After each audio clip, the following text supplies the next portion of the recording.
યાત્રાધામ ડાકોરમાં દર્શનાર્થે આવતા ભક્તો માટે ખુશીના સમાચાર છે, કારણ કે ગુજરાતના સુપ્રસિદ્ધ યાત્રાધામ ડાકોરમાં રણછોડરાયજી મંદિરમાં દર્શનના સમયમાં ફેરફાર કરવામાં આવ્યો છે।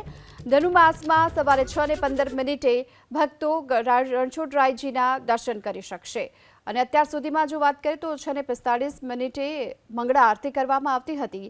ભગવાન રણછોડજીને આજથી વિશેષ ભોગ પણ ધરાવવામાં આવશે।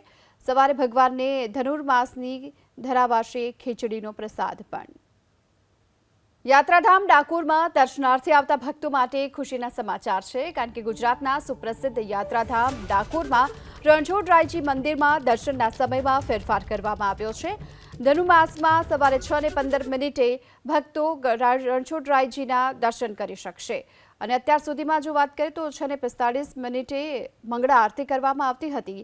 ભગવાન રણછોડજીને આજથી વિશેષ ભોગ પણ ધરાવવામાં આવશે।